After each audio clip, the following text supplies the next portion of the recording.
기도하겠습니다. 하나님 감사합니다. 우리가 말씀 없이는 이 땅에서 제대로 하나님이 원하시는 대로 살 수 없기 때문에 우리가 다시 한번 말씀을 듣고 하나님께서 어떻게 살기를 원하시는지 우리가 알고 배우기 원합니다. 하나님, 우리에게 그러나 듣고자 하는 온전한 귀가 없음을 또 고백합니다. 우리 안에 계신 성령이 우리에게 이 시간 말씀을 통해서 알게 하시고 듣는 귀를 주시고 또 부족한 데가 섰습니다. 주님께서 성령님을 통해서 지금 말씀하시는 시간 되기 원합니다. 예수님 이름으로 기도합니다. 아멘. 네, 오늘 찬송가 우리 240장 하겠습니다. 240장 하겠습니다. 주가 맡긴 모든 역사 힘을 다해 마치고 밝고 밝은 그 아침을 맞을 때 요단강을 건너가서 주의 손을 붙잡고 기쁨으로 주의 얼굴 배우리. 나의 주를 내가 그의 곁에 서서 배우며 나의 주를 손에 못자국을 보아 알겠네. 하늘 날아 올라가서 주님 앞에 절하고 온유하신 그 얼굴을 배울 때 있을 곳을 예비하신 크신 사랑 고마워. 나의 주께 기쁜 찬송 드리리. 나의 주를 내가 그의 곁에 서서 배우며 나의 주를 손에 못자국을 보아 알겠네. 이 세상을 일찍 떠난 사랑하는 성도들은 나를 맞을 준비하고 있겠네. 저희들과 한 소리로 찬송 부르기 전에 먼저 사랑하는 주를 배우리. 나의 주를 내가 그의 곁에 서서 배우며 나의 주를 손에 못자국을 보아 알겠네. 영화로운 시성에 들어가서 다닐 때 흰 옷 입고 황금길을 다니며 금고 맞추어서 새 노래를 부를 때 세상 고생 모두 잊어버리리. 나의 주를 내가 그의 곁에 서서 배우며 나의 주를 손에 못자국을 보아 알겠네. 아멘. 우리 찬송 한 장 더 하겠습니다.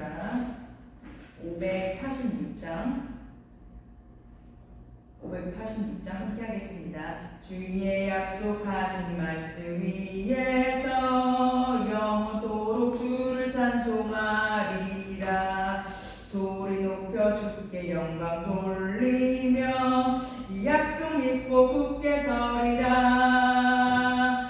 굳게 서리. 영원하신 말씀 위에 굳게 서리. 굳게 서리. 그 말씀 위에 굳게 서리라. 주님 약속하신 말씀 위에서 세상 염려 내게 엄습할 때에 용감하게 힘써 싸워 이기며 약속 믿고 굳게 서리라. 굳게 서리. 영원하신 말씀 위에 굳게 서리. 굳게 서리. 그 말씀 위에 굳게 서리라. 주님 약속하신 말씀 위에서 영원하신 주의 사랑이 믿고 성령으로 힘써 싸워 이기며 약속 믿고 굳게 서리라. 굳게 서리. 영원하신 말씀 위에 굳게 서리. 굳게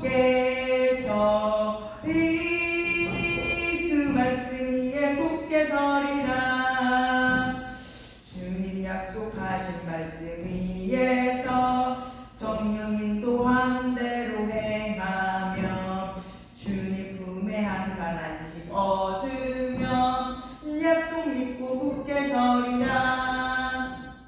굳게 서리 영원하신 말씀 위에 굳게 서리 굳게 서리 그 말씀 위에 굳게 서리라. 아멘.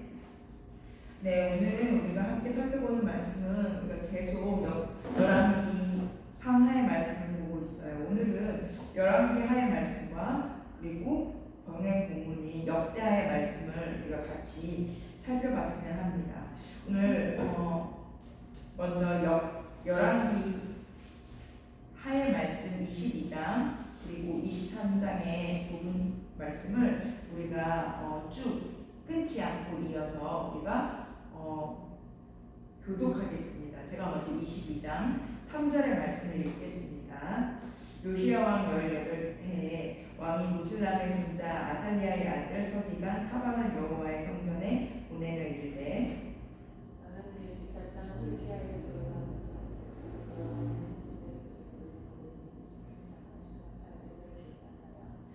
여호와의 여호와의 성전을 맡은 감독자의 손에 넘겨 그들이 여호와의 성전에 있는 작업자에게 주어 성전에 부서진 것을 수리하게 하되 곧 목수와 건축자와 이사님에게 주게 하고 그의 재물과 다그는 사서 그 성전을 수리하게 하라. 그러나 그들의 손에 맡기는 것을 회개하지 말지니는 그들이 진실하게 행함이니라. 제사장 힐기야가 서기관 사반에게 이르되 내가 여호와의 성전에서 힐기야가 그 책을 사반에게 주니 사반이 이르되 서기관 사반이 왕에게 돌아가서 보고하여 이르되 왕의 신복들이 성전에서 찾아낸 돈을 쏟아 여호와의 성전을 맡은 감독자의 손에 맡겼나이다 하고 그 서기관 사반이 왕에게 말하여 이르되 제사장 힐기야가 그 책을 주려니까 하고 사반이 왕의 앞에서 이르되 왕이 율법책의 말을 붙잡고 그의 옷을 찢으니라. 왕이 제사장 힐기야와 사반의 아들 아히감과 미가야의 아들 학도와 서기관 사반과 왕의 시종 마사야에게 명령하여 이르되 너희는 가서 나와 백성과 온 유다를 위하여 이 발견한 책의 말씀에 대하여 여호와께 물으라. 이는 조상들이 이 책의 말씀을 듣지 아니하며 이 책에 우리를 위하여 기록된 모든 것을 행하지 아니하였으므로 여호와께서 우리에게 내리신 진노가 크도다. 전에 이스라엘 여로왕이 사마리아 각 성읍에 지어서 여호와를 영광케 한 산당을 요시야가 다진 가운데 그들의 세컨들을 행하고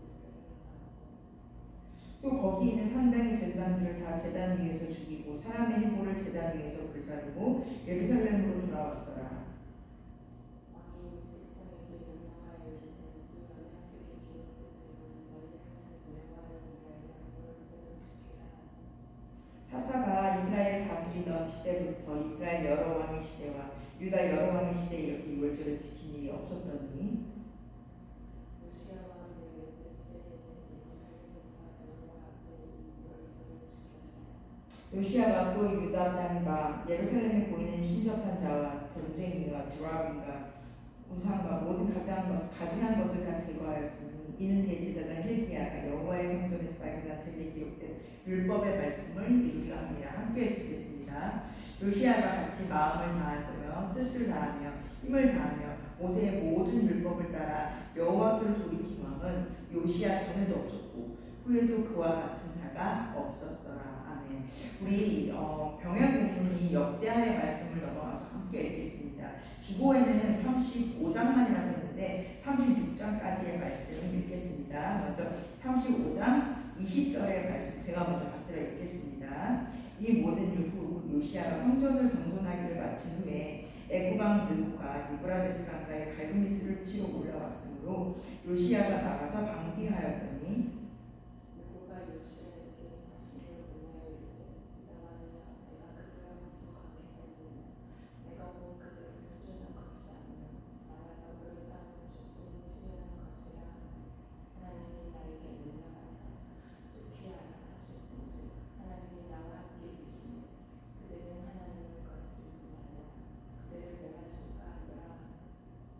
요시야가 몸을 돌이켜 떠나기를 싫어하고 오히려 변장하고 그와 싸우고자 하여 하나님의 입에서 나온 느보의 말을 듣지 아니하므로 무기도 골짜기에서 이르러 싸울 때에 말씀은 사가 요시야 왕의 소지야 왕이 그의 신하들에게 이르되 내가 중상을 입었으니 나를 불안하게 하라.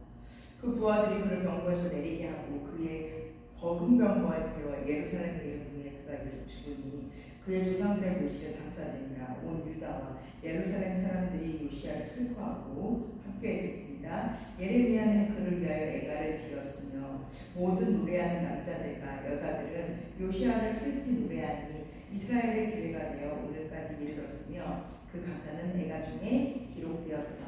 네, 끝으로 36장 22절 23절은 그냥 우리 한 목소리로 우리가 이어서 합독하겠습니다. 바사의 브레스왕 원년에 여호와께서 예레미야의 입으로 하신 말씀을 이루시려고 여호와께서 바사의 브레스 왕을 마음을 감동시키시매 그가 온 나라에 공포도 하고 조소도 내려 이르되 바사왕 브레스가 이같이 말하노니 하늘의 신 여호와께서 세상 만국을 내게 주셨고 나에게 명령하여 유다 예루살렘 성전을 건축하여 하셨다니 너희 중에 그의 백성된 자는 다 올라갈지어다. 너희 하나님 여호와께서 함께 하시기를 원하노라 하였더라. 아멘. 네, 우리가 오늘 긴 본문을 읽었는데 오늘로써 열왕기 상하의 말씀을 마치려고 합니다. 물론 오늘 요시야 왕에 대해서 살펴볼 건데 요시야 왕 이후에 물론 그 다음 세대 그 아들 3명이 물론 한 세대 남아 있어요. 그러나 요시야 왕 이후에 그 자녀들은 사실 주목할 만큼 하나님 앞에서 올바로 섰던 왕들이 없었어요. 그러니까 요시야 왕이 중요한 이유는 이제 북이스라엘은 이미 아수르에 의해서 망한 지가 오래됐어요. 그리고 이제 유다의 그 멸망까지 앞두고 있는 마지막 그 라스트 미닛에 하나님께서 다시 한번 이 요시야 왕을 세우시고 다시 한번 하나님이 그 이스라엘 백성들에게 유다 백성들에게 다시 한번 하나님께 돌이킬 만한 기회를 이 왕을 통해서 하고자 하셨기 때문에 요시야 왕은 굉장히 중요하고 요시야 왕을 끝으로 온 그 열왕기 상하의 그 이야기들을 마치려고 합니다. 그리고 실제로 열왕기하 우리가 오늘 본문에 읽었듯이 23장 25절에는 이렇게 요시야 왕에 대해서 평가를 해요. 요시야 같은 왕이 전에도 없었고 그 후에도 없었고 그처럼 마음을 다하고 뜻을 다하고 힘을 다하여 모세의 모든 율법을 지킨 자가 없었대요. 실제로 진짜 요시야는 온 마음과 힘을 다해서 하나님의 말씀을 따르려고 노력했었던 그런 왕이에요. 그리고 사실은 이미 열왕기 상 13장에서 이미 요시야 왕이 태어나기 300년 전쯤에 한 선지자가 미리 예언을 해요. 요시야라는 왕이 이제 다윗의 집안에서 태어날 것인데 그가 이제 산당의 제사장들 그러니까 우상을 섬기는 제사장들을 다 없앨 것이고 다 제물로 바칠 것이고 인간의 뼈를 내 위에서 태울 것이다. 그러니까 요시야 왕이라는 사람이 언젠가 다윗의 가문에서 유다 지파에서 나올 텐데 그가 너희들이 지금 이렇게 악하게 구는 사실 이스라엘의 이 우상 섬기고 하나님으로부터 돌이키지 않고 계속 이 폐역한 길을 갔던 건 지금 이미 수백 년 된 일이거든요. 하나님 수백 년 동안 기회를 주셨는데 이미 그 수백 년 전부터 돌이키라고 기회를 주셨고 요시야라는 왕이 다시 한번 그 하나님 앞에 모든 우상을 없애버릴 거라는 그 경고를 하셨어요. 그리고 실제 오늘 요시야 왕이 그 하나님이 예언하신 그대로 성실하게 행하게 되죠. 그래서 어떻게 보면은 마지막에 하나님 앞에서 유다의 소망으로 살아남았던 그 요시야 왕에 대해서 우리가 오늘 살펴보려고 해요. 그래서 앞서 말한 대로 요시야 왕이 굉장히 의미 있는 이유는 뭐냐면 이제 그 앞 선친들도 그리고 그의 말하자면 자식들도 후손들도 괜찮은 이제 왕이 없어요. 말하자면 유다와 온 전체 이스라엘에 가장 어두웠을 때 마지막 하나님의 귀한 도구가 된다는 거예요. 그래서 우리도 사실 참 여러 가지 어려운 때잖아요. 경제적으로나 문화적으로나 뭐 문란하면 말할 거 어렵고 여러 가지 이 어려운 그때에 사실 마지막 때거든요. 우리야말로. 근데 그때 하나님은 어떤 사람들을 찾으시는지, 하나님은 지금 이 순간에도 우리를 찾는 그 소망 가운데 있다는 것을 우리가 요시야를 통해서 기억해야 될 줄 믿습니다. 먼저 요시야 왕이 했던 첫 번째 순종은 뭐냐면 하나님 앞에서 거룩한 사람들을 철저하게 세웠다는 거예요. 22장 5절 6절을 제가 읽겠습니다. 22장 5절 6절을 보면 여호와의 성전을 맡은 감독자의 손에 넘겨 그들이 여호와의 성전에 있는 작업자에게 주어 성전에 부서진 것을 수리하게 하되 본 목수와 건축자와 미장이에게 주게 하고 또 제목과 다듬은 돌을 사서 그 성전을 수리하게 하라. 맞아요. 이제 요시야가 갓 스물이 되었을 때, 그러니까 성인이 되자마자 그가 한 일은 뭐냐면 성전을 세운 거예요. 그리고 성전을 세우기 위해서 여러 기술자들을 세운 거예요. 그래서 여기서 우리가 성전을 세웠다라는 거를 단순히 건물을 세웠다라고 여러분 기억하시면 안 돼요. 여기서 중요한 거는 성전 건물이 세워지는 것보다 이제 각자의 사명에 맞게끔 다시 한번 요시야 왕이 사람들을 세웠다는 거예요. 사람들을 하나님 앞에서 자기의 직분대로 세웠다는 거예요. 그래서 그동안 얼마나 유다 백성들이 폐역하게 굴었냐면요. 지금 예루살렘의 성전이 망가지고 무너진 건 말할 거 없이 뒤에 가면 이렇게 기록되어 있어요. 남창들이 몸을 파는 사람들이 예루살렘 성전 그 가운데에 있었다는 말이에요. 그래서 오늘 요시야 왕이 사람을 세웠다, 성전을 세웠다라는 것은 더 엄밀히 말하면 지저분한 것들은 다 치우고 자리에 자격이 없는 사람들은 다 없애고 또 다시 그가 한 일은 뭐냐면 제사장들 중에서도 정말 자격 있는 제사장들만 세워요. 그리고 반대로 자격도 없으면서 레위인도 아니면서 단순히 돈벌이를 위해서 성전을 섬겼던 그런 사람들은 다시는 거기 근처에 오지도 못하도록 다 없애고, 그리고 그렇게 불경한 길을 따랐던 그 제사장들은 함께 6월절의 예배에 참여도 하지 못하게 만들었다는 거예요. 그래서 요시야 왕이 오늘 깨달았던 건 뭐냐면 단순히 건물을 세워서 우리가 이제 다시 예배당을 세우자 이런 건물을 세웠다라기보다는 우리가 이제 다시 살려면 하나님 앞에서 예배가 살아나야 돼. 그리고 예배가 살아난다는 것은 뭐냐면 너희들 삶 가운데서 너희들 하나님께서 주신 그 직분이 있잖아. 너희들 하나님께서 너희에게 맡긴 다 사명이 있잖아. 그곳으로 다시 돌아와. 다시 너희 그 자리를 지켜라고 하면서 하나님 앞에서 받은 사명을 다시 감당하게 했다라는 거예요. 여러분, 앞서 말한 대로 지금 북이스라엘은 망했어요.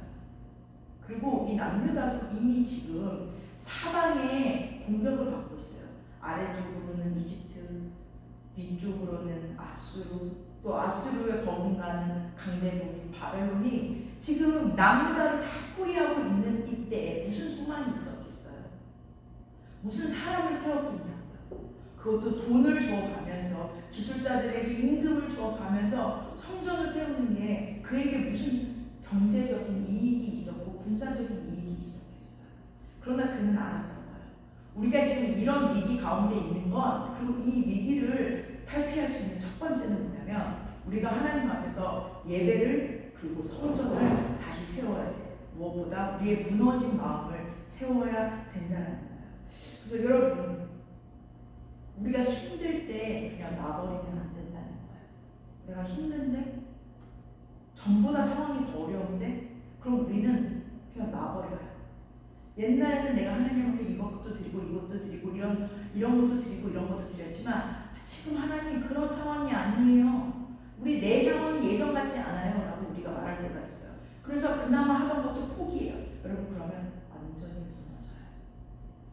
완전히 무너진다는 거예요. 오히려 오늘 요시야처럼 어려운 때, 소망이 없는 때에도 사람을 세운다는 게 뭐예요? 특별히 다음 세대를 세운다는 게 뭐예요? 젊은이들을 세운다는 게 뭐예요? 기술자를 세운다는 게 뭐예요? 우리가 지금 이 꼴을 당하고 있지만, 이 어려움을 당하고 있지만 하나님 앞에서 우리는 여전히 소망이 있어. 내가 사람들을 세우다 보면 이렇게 교회를 지키다 보면은 내가 젊은 아이들을 믿음 안에서 세우고 양육하다 보면 그게 내 자식이든 내 자식이 아니든 간에 누군가를 세우고 직분을 세우다 보면 결국 하나님께서 이루실 거야 라는 그 소망으로 씨를 요시야는 뿌렸다는 거예요. 그래서 여러분 지금 우리도 마찬가지예요. 너무 어려워. 지금 무슨 선교 운동을 해, 무슨 누구를 서포트해, 무슨 누구를 세워줘. 지금 나 먹고 살기도 바빠. 점점 어려워져가. 그러니까 더 씨를 뿌려야 된다는 거예요. 그러니까 더 사람들을 세워야 된다는 거예요. 왜냐하면 하나님께서는 그 우리가 뿌리는 씨를 가지고 일하신다는 거예요. 제가 최근에 어떤 묵상하는 글을 읽었어요. 어떤 글을 읽었냐면 러시아에 있는 어떤 감옥에 가가지고 선교사들이 그 감옥을 다 허물고 이제는 그 감옥이 어떤 감옥이었냐면 수백 년 전에 기독교로 핍박받았던 사람들을 가두었던 그 감옥인 거예요. 이제 유럽에 있는 선교사들이 다시 그 감옥에 가서 그 감옥을 허물고 그 감옥에 있는 돌을 가져다가 교회를 세우자라는 어떤 그 미션 하에 그 러시아에 있는 감옥을 간 거예요. 근데 그 건물을 막 그 감옥이죠. 그 감옥을 막 부시다가 어떤 조그마한 양철통을 발견한 거예요. 근데 그 양철통 안에 이런 편지가 써 있었대요. 우리는 지금 우리가 세운 이 감옥에 우리가 지금 수용되어 있어.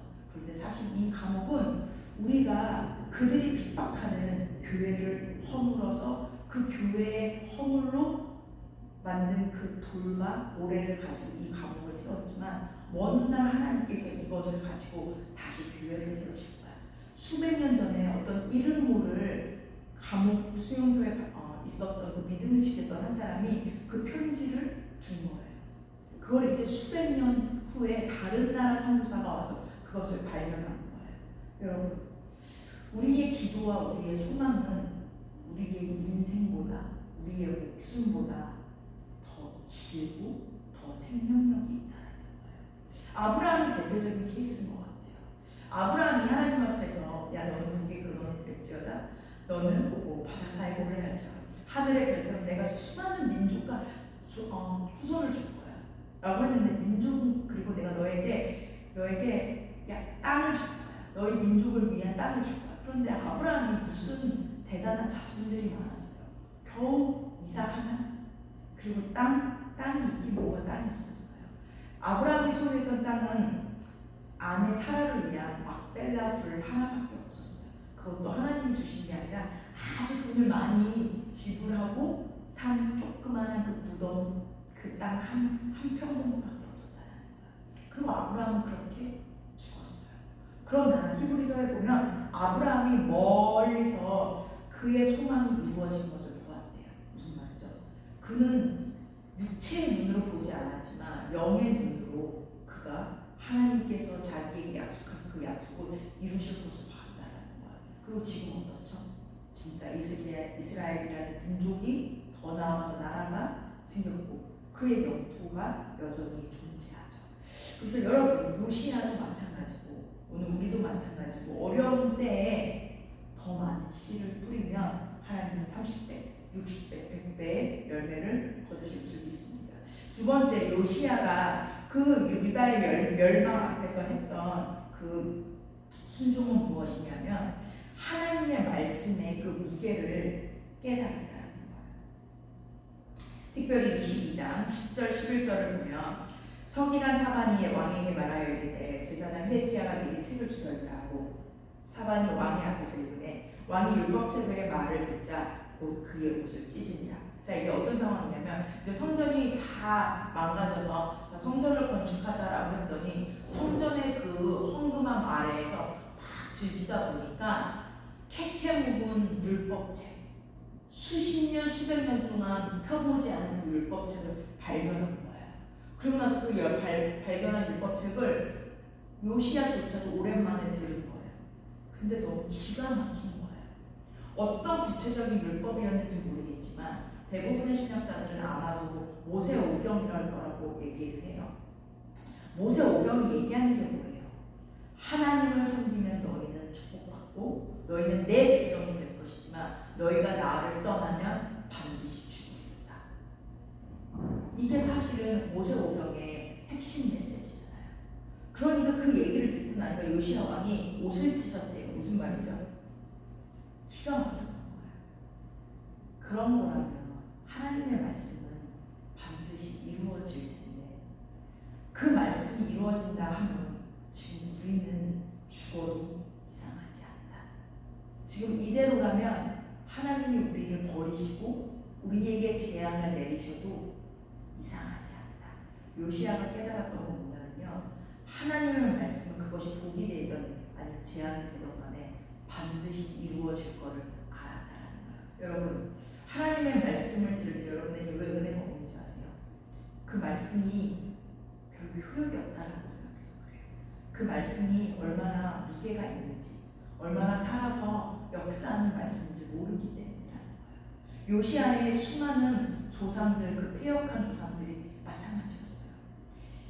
수많은 그 왕들에게 하나님께서 이사야 선지자, 엘리야 선지자, 엘리사 선지자, 수많은 선지자를 보내서 돌아와라라고 보냈지만 거의 대부분의 요시야의 선친들은, 요시야의 조상들, 그 왕들은 제대로 들은 적이 없어요. 왜? 하나님의 말을 경시했죠.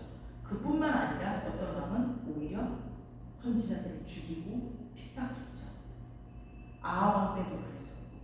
그렇기 때문에 먼저 우리가 하나님의 말씀을 듣기 전에 우리가 먼저 가져야 되는 이 마인드셋은 뭐냐면, 내가 하나님의 말씀은 그게 나에게 좋은 말이든 좋지 않은 말이든 간에 반드시 지켜진다는 거예요. 요시야는 그 말씀의 그 무게를, 그 말씀의 중함을 깨달았다는 거예요. 그리고 무엇보다 그가 이제 성전에 가서 예배 자리에 있었을 때, 그 예배 자리를 지켰을 때 비로소 어떻게 살아야 될지를 그 말씀 가운데, 그 율법책 가운데에서 배웠다는 거예요. 그 말은 뭐냐면, 먼저 내가 예배 자리에 오지 않으면 세상에 나가서 우리가 하나님 뜻대로 살고 싶어도 살 수가 없다는 거예요. 왜? 어떻게 사는지를 모른다는 거예요. 예배에 와서 그 말씀을 듣지 않으면 어떻게 살아야 되는지 우리는 알 수도 없고 알아도 살아낼 능력이 없다는 거예요. 여러분, 그래서 우리 온전히 살 수 있는 첫 번째 방법은 먼저 오늘 요시야와 같이 무너진 나의 삶의 예배를 다시 세우고 하나님의 말씀에 깊은 책임감과 두려움을 우리가 가져야 될 줄을 믿습니다. 세 번째입니다. 세 번째, 요시야가 요시야가 마지막 그 유다의 멸망 앞에서, 물론 그는 언제 유다가 망할지 몰랐겠지만 그래도 적어도 이 율법을 듣고 알았을 것 같아요. 아, 머지않아 이 나라가 망하겠구나, 하나님의 진노가 곧 떨어지겠구나를 알았을 것 같아요. 그래서 그가 하나님 앞에서 돌이켰던 세 번째 방법은 뭐냐면, 정확한 방법으로 절기를 지켰다는 거예요. 23장으로 넘어가면요, 열왕기하 23장으로 넘어가면 21절 22절에 이렇게 기록해요. 여호와를 위하여 유월절을 지키라. 이스라엘 먼저 그 앞에 뭐라고 하냐면, 이 언약책에 기록된 대로 유월절을 지키라라고 말했다는 거예요. 그리고 22절에 보면 사사 시대를 말하는 거예요. 사사가 이스라엘을 다스리던 시대부터 이스라엘 여러 왕의 시대와 유다 여러 왕의 시대에 이렇게 유월절을 지킨 일이 없었다니. 너무 기가 막히지 않아요? 유월절은 이스라엘 백성들에게 가장 큰 절기예요. 근데 사사 시대가 언제예요? 지금 열왕기하 왕의 시대, 왕정 시대의 끝무렵에 있는데, 사사 시대, 그러니까 사무엘 선지자가 활동했던 그 시대부터 지금까지 이렇게 제대로 유월절을 지켰던 적이 단 한 번도 없었다는 거예요. 그러니까 하나님이 정말 오래 참으신 거예요. 물론 뭐 히스기야나 다윗 왕이나 솔로몬 때 부분적으로 유월절을 지키기는 했어요. 그러나 유월절을 지키는데 제대로 안 지켰어요. 신명기에 보면은 분명히 유월절을 어디서 어떻게 누가 어떤 방식으로 지켜야 되는지 구약에 보면, 특히 신명기에 보면 정확히 나와 있어요. 그런데 어느 한 왕도, 심지어 사사들도 제대로 된 방법 방식으로 언약책에서 요구하는 대로 절기를 지키지 않았다라는 거예요. 요시야가 처음이었다라는 거예요. 그리고 마지막이 돼요. 그러니까 하나님이 사실 오래 참으신 거죠. 근데 여러분, 그 하나님의 그 오래 참으심이 저는 오늘 우리에게도 마찬가지인 것 같아요. 6월절 절기를 제대로 지켰다는 건 우리에게 뭘 말하겠어요? 예배를 제대로 우리가 드리냐 안 드리냐의 문제라는 거죠. 예배를 앞서 말한 대로 그들도 6월절을 지켰어요. 그들의 방식대로, 당시의 상황대로, 당시의 형편대로. 마찬가지 우리도 예배를 드리죠. 본인들의 상황에 맞춰서 교회에 나와서 주일 예배를 지키고. 그런데 하나님이 원하시는 예배는 온전한 제사라고 하잖아요. 온전한 제사라고 하잖아요. 오늘 요시야가 하나님 앞에서 마음과 뜻을 다하여 힘을 다하여 섬겼다라는 것처럼 마음과 뜻과 힘을 다하여 진짜 우리가 예배를 드리냐는 거예요. 오늘 요시야가 처음으로 그 절기를 받았다는 거예요. 오늘 이스라엘 백성들이 왜 온전한 그 유월절을 지키지 않았을까 생각해봤어요. 그들에게는 사실 그 유월절은 굉장히 복잡한 그 절차에 따라야 돼요. 그리고 반드시 예루살렘 성에서 드려야 되고. 그러니까 어떻게 보면 굉장히 까다롭고 복잡해요. 그러나 동시에 유월절을 지킨다는 건 뭐예요? 내가 하나님의 백성이라는 특권이에요. 이방 사람들은 지킬래 지킬 수도 없어요. 그렇기 때문에 사실 우리가 예배를 지키는 것이 부담이고 까다롭고 복잡하고 부담으로 온다는 건 뭐냐면 사실 우리가 우리 스스로 하나님의 자녀됨을 내가 포기하겠습니다. 이게 된다라는 거예요. 하나님은 왜 굳이 유월절을 지키겠냐라는 거예요. 사실 지금도 이스라엘 백성들은 그 이스라엘 사람들은 디아스포라, 그러니까 세계 곳곳에 퍼져 있는 이스라엘 사람들은 지금도 유월절이 되거나 절기가 되면 꼭 다시 그 자기네들이 원래 모이기로 한 그 예루살렘으로 가서 예배를 드리거든요. 왜? 특권으로 여기는 거예요. 나는 선택된 사람이에요. 나는 하나님의 사람이에요. 내가 세계 어느 곳에 가서 어떤 일을 하면서 살던 간에 이건 나만 드릴 수 있는, 우리 가정만 드릴 수 있는 축복이야라는 걸 알기 때문에 기꺼이 1년, 한 달, 6개월을 투자를 해서 그곳에 와서 예배를 드리고 절기를 지킨다는 거예요. 여러분, 하나님께서 유월절을 지키라고 하는 이유가 뭐겠어요? 유월절은 말 그대로 이집트에서 출애굽할 때 하나님께서 어린 양의 피로 모든 그 죽음의 영이 애굽 이집트에 머물지만 그 유월절 어린 양 피, 하나님이 선택한 그 피를 바른 그 사람들은 죽음이 넘어간다라고 하면서 하나님의 목숨을 지켜주시는 그 구원을 기억하기 위함이었다라는 거예요. 그리고 이제 그 구원은 얘들아 그때뿐만이 아니야. 너희 조상들 때문이 아니야. 너희들도 지금도 앞으로도 영원히 너희는 죽음을 두려워할 필요가 없어. 그리고 오늘 우리에게도 마찬가지야. 우리 며칠 전에 부활절이었는데 무슨 말이에요? 얘들아 너희는 이제 죽어도 살고 살아서 믿는 자는 영원히 믿을 거야. 그걸 내가 이제 어린 양의 피가 아니라 내 아들의 피로 증명할 거야. 그러기 위해서 우리가 매년 어떻게 보면 많은 걸 희생하고 많은 걸 투자해야 되지만 부활절기를 드리는 거잖아요. 여러분, 그것이 얼마나 우리에게 특권인지, 그것이 우리에게 얼마나 감사함인지 우리가 다시 한번 깨달아서 이제 그것을 부담으로 느끼는 것이 아니라 하나님께 내가 더 많은 것을 드리겠다라고, 더 감격해서 내가 더 기쁘게 더 큰 것을 드리겠다라고 하나님께 감사함을 드릴 때 그 기쁨이, 그 영광이 우리 삶에 더 온전해질 줄을 믿습니다. 네, 마지막입니다. 요시야의 마지막 순종은 뭐냐면 이제 숨은 곳곳까지 거룩하지 않은 곳을 다 거룩하게 바꿨다는 거예요. 23장 24절을 보면요. 열왕기하 23장 24절을 보면요.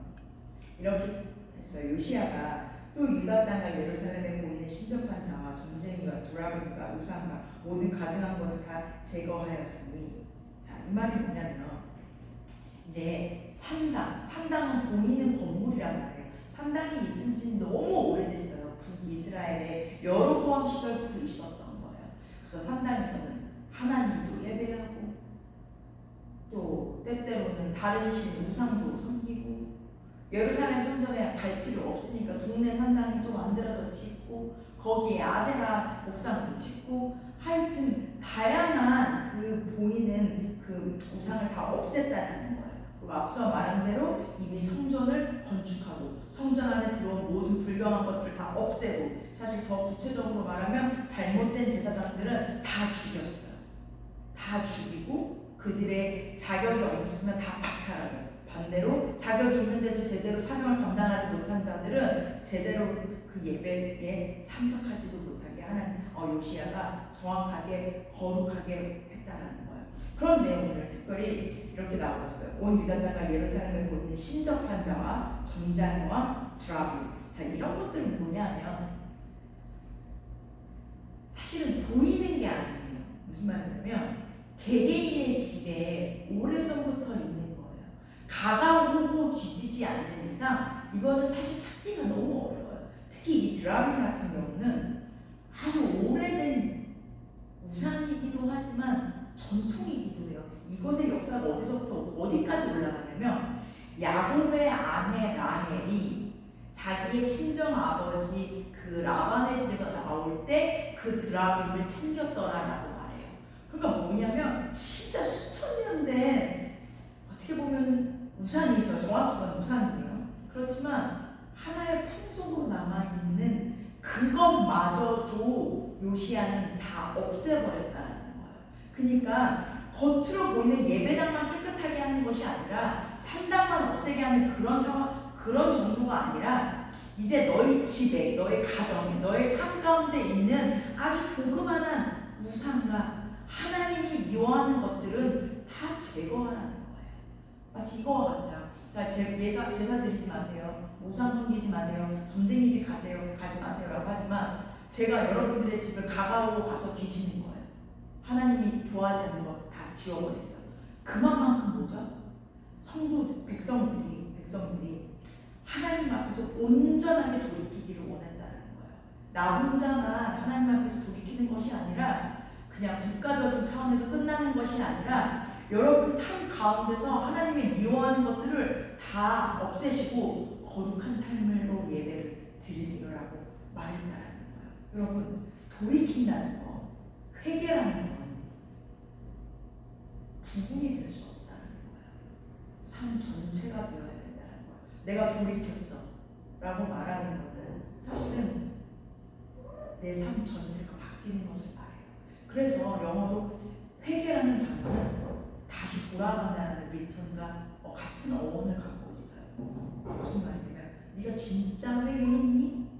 그러면 완벽하게 옛날에 그 더러웠던, 타협했던, 그 우상 섬겼던, 괜찮다라고 착각했던 그 모든 것들로부터 너가 완전히 돌이키는 거야.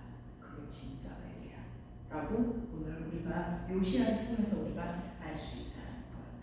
그래서 우리 삶에서 나조차도 이 정도는 괜찮지 않아? 이 정도는 괜찮은데, 또는 이게 괜찮은지 안 괜찮은지조차 모를 때가 있어요. 하나님한테 물어보는 시간이 됐으면 좋겠어요.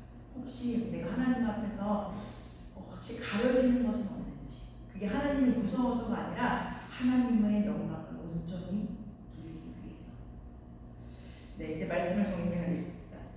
오늘 이제 열왕기 상하서의 말씀을 다 마쳤어요. 수많은 왕들을 살펴봤고 오늘 요시야 왕에 대해서 살펴봤어요. 그런데 이제 마지막 남은 이 요시야 왕, 유다의 소망이었던 요시야조차도 이제 하나님 앞에서 큰 실수를 하고 말아요.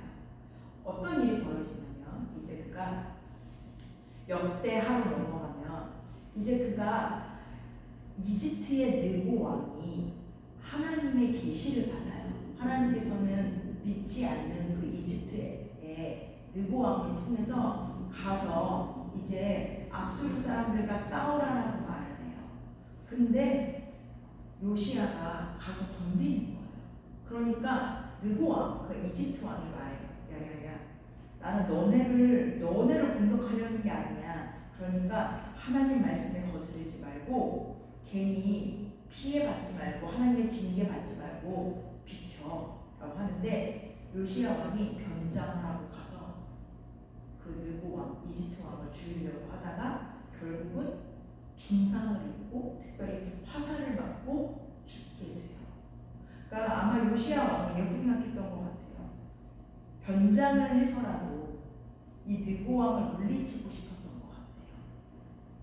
그러다 보니까 어떻게 보면은 하나님 앞에서 불순종을 했다라는 거죠. 그래서 잘 가다가 결국은 그 이방 왕의 입술을 통해서 고백된 하나님의 그 명령을 어겨서 결국 그마저도 어떻게 보면 징계로 마흔이 채 되지 않아서 39살에 화살을 맞고 죽게 돼요. 하나님 말씀을 어기는 거 어기고 그거에 대한 징계는 어느 누구 요시야 왕이라고 하더라도 피해갈 수 없다는 부분을 깨달을 수 있죠. 그러나 사실 어떻게 보면 이 요시야의 죽음, 이 어린 나이에 젊은 나이의 죽음은 하나님의 또 다른 보호하심이었다라고 우리가 볼 수 있어요. 앞서 보면 하나님께서 요시야 왕이 그렇게 모든 백성들과 함께 하나님으로부터 돌이키려고 하는 그때 하나님께서 여자 선지자를 통해서 말씀하세요. 내가 이 유다 땅을 향한 진노를, 이 재앙을 거두지 않을 거야. 그러기에는 네 조상들의 죄가 너무 커. 그러나 나는 너의 순전한 마음과 그 돌이키고 통회하고 자복하는 마음을 봤어. 그래서 나는 네가 살아있을 때 그 재앙을 베풀지는 않을 거야. 너는 그 재앙을 보지는 않고 그냥 조상들의 묘에 평안히 가게 될 거야. 하나님은 요시야 왕의 그 선한 마음, 물론 비록 말년에 한 번 하나님 앞에 불순종했지만 그 인생에 걸쳐서 수년 동안 하나님 앞에서 마지막으로 백성들을 하나님께 돌이키려고 몸부림쳤던 그의 중심을 아셨다는 거예요. 여러분, 이 말을 보면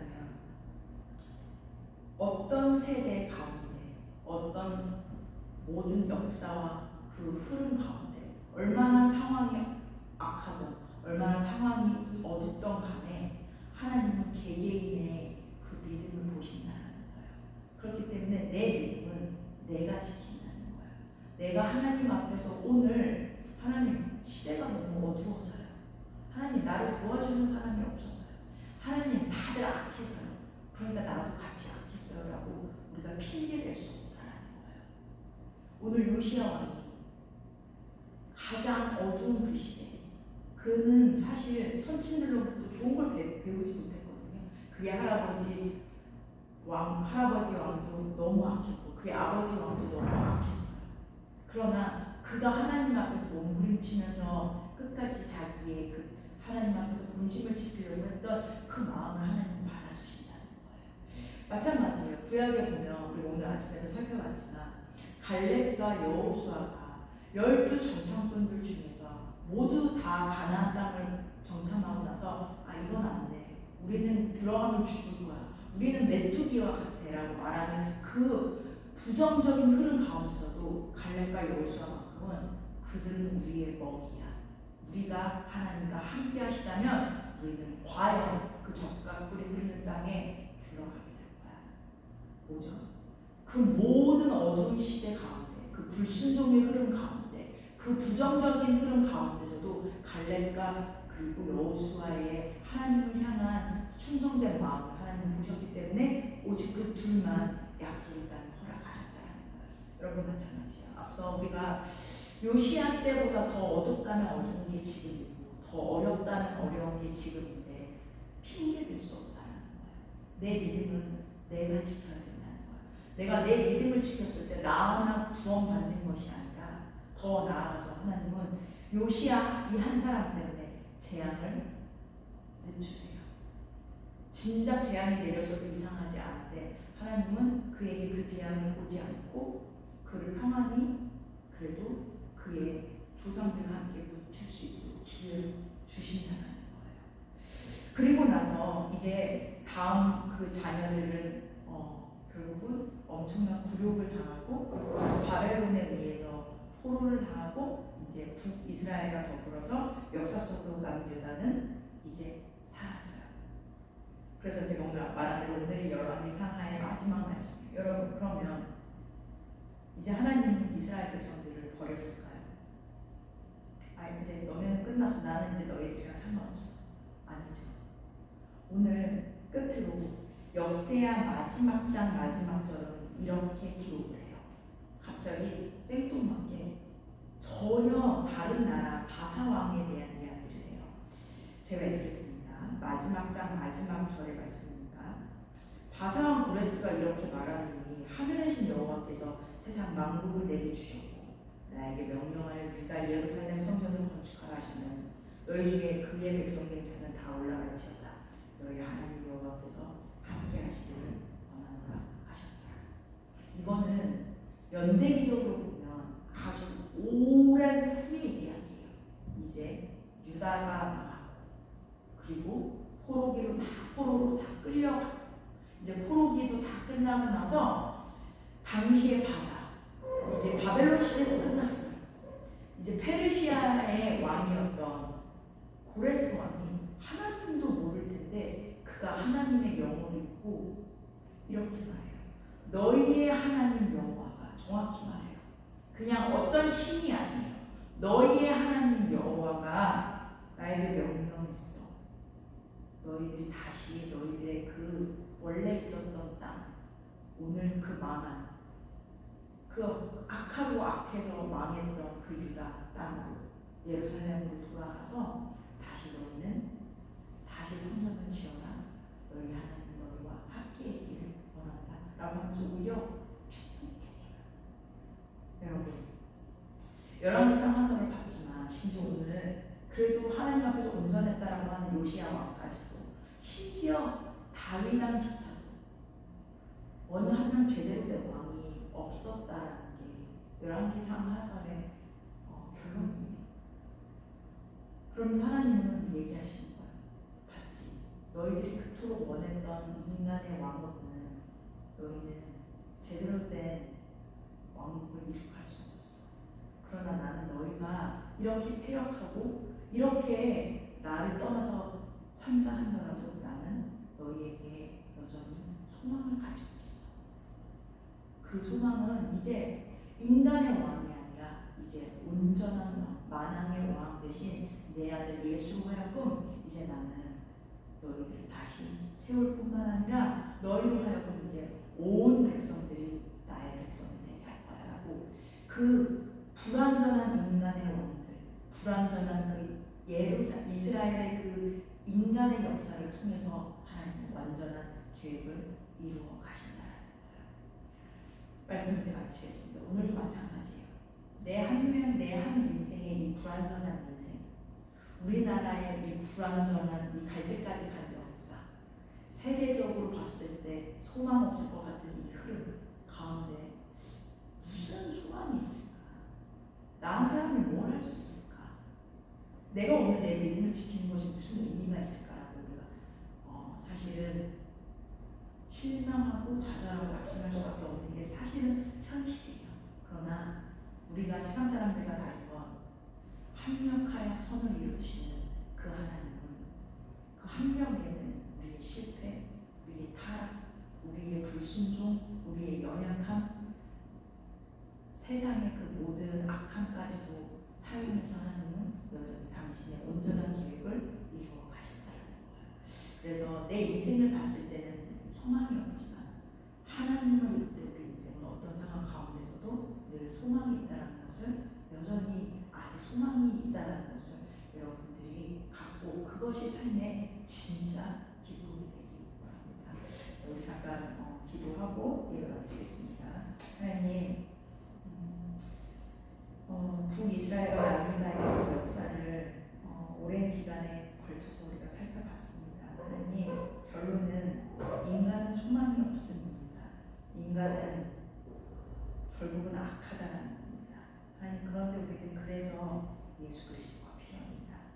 그 온전한 왕이신 그 예수 그리스도가 우리의 진짜 왕이 되어 주셔야 하겠습니다. 하나님, 그 왕이 되어 주실 뿐만 아니라 우리의 아빠 아버지가 되어 주셔서 감사합니다. 이러한 고백과 감사와 그 감격이 우리 예복교회 성도님들 삶 가운데 있기 원합니다. 예수님 이름으로 기도합니다. 아멘. 하늘에 계신 우리 아버지, 아버지의 이름을 거룩하게 하시며 아버지의 나라가 오게 하시고 아버지의 뜻이 하늘에서와 같이 땅에서도 이루어지게 하소서. 오늘 우리에게 일용할 양식을 주시고 우리가 우리에게 잘못한 사람을 용서하여 준 것 같이 우리 죄를 용서하여 주시고 우리를 시험에 빠지지 않게 하시고 악에서 구하소서. 나라와 권능과 영광이 영원히 아버지